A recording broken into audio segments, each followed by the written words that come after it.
Hi, I'm Mark, this is Mark's Tech Vlogs on YouTube, and today I'm going to bring you guys a review of this budget ceiling light from DoHome.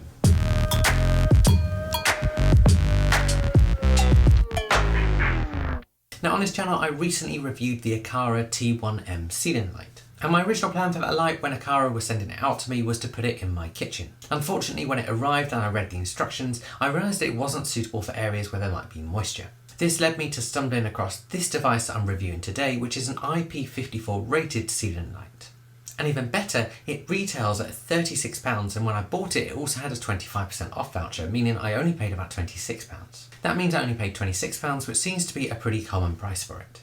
And the first thing you'll notice if you follow my link below and click through to Amazon is that it does only have 3.5 stars, which is usually a bit of a no for me. However, those reviews are really mixed, and I'm going to try and address the main criticisms that come from those reviews in this video as well from my own experience of using it. And this is something I have purchased for myself with my own money. That means I've got absolutely no relationship with DoHome, so I could just say whatever I like. Which is a great time to say I keep wanting to call them Do1, so if I mess up and call them back during this video, you know why. The other thing I want to say at the start of this video, so you guys don't waste your time, is I've only used this with the Apple Home app, not the 𝐃𝐨𝐬 Life app that you can also use it with. That's because all of my lights go into Apple Home and I didn't need another app. And actually its HomeKit compatibility is something that makes this product really unique in its price range, and so I think for most people it's going to be the main reason you're looking at it. I will talk about features you get if you use the 𝐃𝐨𝐬 Life app, but they're not features I've used. That means if you're looking for a full review including using it with the 𝐃𝐨𝐬 Life app, then this isn't a review for you. If you just care about HomeKit, then let's get started and talk about spec. Now the box itself contains no spec at all, and so all of this is just coming from the Amazon listing. So this is a 24 watt light. And of course that's LED, which means it's much brighter than your traditional light bulbs. And in terms of temperatures, it can go between 2700 and 6500 K. It connects to your home via 2.4 GHz Wi-Fi, and you don't require an external hub to use it. And then you can set it up in either the Apple Home app or the 𝐃𝐨𝐬 Life app and the Apple Home app. If you want things like Google Assistant and Amazon Alexa, you're going to need to use the 𝐃𝐨𝐬 Life app as well. I use Siri around my home, so I didn't need to. Of course, if you use it with the Apple Home app and you want things like out of home access, you're going to need something that acts as your Apple Home hub. So for me, that's lots of little HomePod minis. As I said at the start, it's also IP54 rated, which means you can use it in something like a kitchen. If you do use it with the 𝐃𝐨𝐬 Life app, then it does support some other features as well. That includes things like being able to use a remote with it that comes with it, some music sync features, and also some lighting effects. Personally, these aren't things that I use, and I do tend to find things like this a little bit gimmicky. So let's talk about setup. So in the box you do get some instructions, but these are all around pairing it and have absolutely no information about installing it. But you do get the light itself and 3 screws and raw plugs to help you get started. Alongside that in the box you do also get a remote control. This is nice for kind of non-tech savvy family members, but you do need to have the 𝐃𝐨𝐬 Life app set up in order to use it. It doesn't work if you just set it up with Apple Home. That means it's not something I've used, and realistically, if you've got a non-tech savvy family member, they can just turn the light switch off and turn it on again if they want to turn the light on. This light has a detachable mount, and you install that mount to the ceiling before you add the light. Now in terms of installation, whenever you install something electrical, you're going to want to make sure the power is cut off to that thing you're installing. And generally if you're installing electrical items, I would recommend you use a professional. Now I actually had an electrician coming out to install my Aqara T1M light because I had lots of cables going on in my living room ceiling rows where it was going, and so I got him to install this at the same time. And actually with the lack of instructions with this device, I'm pretty glad I did. And the main thing to note is that this device has 2 cables. There's a white one and a black one, and nothing telling you which is which. Now because I had an electrician installing this, he was able to tell me that neither of these cables are opinionated. That means it doesn't matter which one goes where, as long as one goes to your live and one goes to your neutral.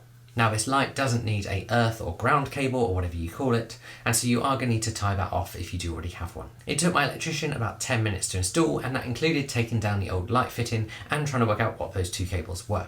And in terms of design, you can see that it has this really slim profile with a nice white design, and so sits perfectly in something like a kitchen. And actually I think this is a really good looking light fitting.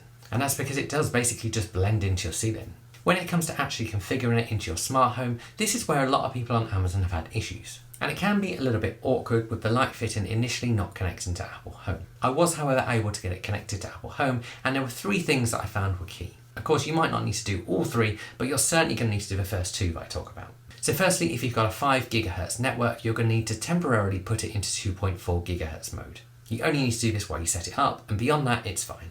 Secondly, and probably most importantly, before you add it into Apple Home, you're going to want to put this light into pairing mode. And this is done by turning your light off and on again 3 times in a row. And you need to leave 5 seconds between each off and on. You'll know that it's worked because the light will start flashing. And then the third thing is that if you use something like an Eero router, which I do in my house, then you're going to want to turn off the Apple HomeKit integration. Again, this is only something you need to do temporarily during installation, but it doesn't connect to Apple Home if that is on. Figuring out the above, including actually putting a light into pairing mode, took me a little while to get it going, and I'm pretty persistent with stuff like this, so I knew I was going to work it out. But hopefully that'll help you guys out if you are looking at one of these. And actually those 3 things are pretty good tips for any Apple Home device if you are struggling to get it added. Once I put those things in place, it paired perfectly and pretty quickly, and I was able to give it a name and assign it to a room. I could then add it into my existing automations and scenes. That includes something like making sure all my lights are off at midnight every day. One of the really nice things is that I do put that Apple HomeKit QR code everywhere. So it's on the box, it's on the instructions, and it's on the side of the light. That means you can just keep the box for reference and you don't have to worry about trying to get up on a ladder to scan the side of the light. Especially useful when it's on and flashing because it is pretty bright. So let's talk about using it. And so firstly, on 100% brightness, this thing is super bright. And actually it's brighter than the 4 Philips Hue GU10s that I had in my kitchen before. I guess the downside of that brightness is that even on 1% it is still very bright. In the Apple Home app you can easily toggle through the brightness, the different colour temperatures and the swatches. And actually the colours are pretty good, although certainly not as bright as the whites. This is pretty standard behaviour for smart home lighting. But it's also perfectly bright enough on a colour for my kitchen if I want a colour. Most of the time however I do just use a warm white. It's also worth noting that this doesn't support Apple's adaptive lighting, but at £26 I don't think I'd expect it to. The main thing is that because this is HomeKit compatible, you can tie it into any HomeKit automation you like and work it alongside other devices. As I said, that means it can tie into a scene that turns off all your lights at a particular time of day. Likewise, it can also work with something like a Philips Hue motion sensor and turn a light on when it detects motion and turn it off when it doesn't. You can also use it alongside something like Meros's new presence sensor. And generally this light is quite impressive for the money, and that phrase for the money suggests there are some downsides. So let's talk about those. So the biggest downside is setup. The lack of installation instructions and information about the wiring means that it's not really a DIY job unless you know what you're doing. Of course this probably should be said for all electrical work, but especially when you don't know which cable does which. That means whilst it did cost me a little bit to get it installed, I'm glad I used a professional. And actually it didn't add much more onto my existing light fitting that was being done anyway. The other downside is that even at 1% it is still pretty bright, which is obviously a big disadvantage if you want it just to come on a little bit at night. But again, it's not the end of the world, and if you wanted to really make it darker at night, you can have 1% on a colour, and that will kind of achieve the same thing. And then finally, it doesn't remember its previous state if you turn the light switch off and on again, it just defaults to super bright white at 100%. But all in all, what's the verdict, and does it really deserve just 3.5 stars on Amazon? And in using this, I think the reviewers have been a little bit harsh. But actually, the issues people have had could be resolved with decent instructions. And most people seem to have issues during the setup process rather than actually using it, and I'd say that certainly rings true. All that being said, however, at £26 for an IP54 light that's suitable for your kitchen that works with HomeKit, this is really good value. It's super bright, the colours are great, and of course it just works seamlessly with the Apple Home app and all your other Apple Home lights and devices. And as I've said, the main downside is the installation. And then also that if you want some of its extra features, such as being able to use that remote, you are going to need to set it up with the 𝐃𝐨𝐲 app as well.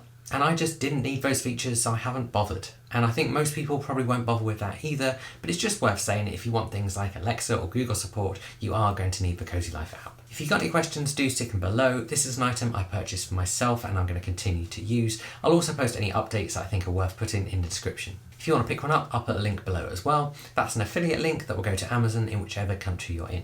That means if you spend anything using that link, I'll get a very small portion of what you spend. And that helps me keep this channel going. This isn't my full-time job and I never take sponsorship. If you want to see new videos when they come out, hit subscribe, give this video a like if it's helped you out, and I'll see you guys again soon.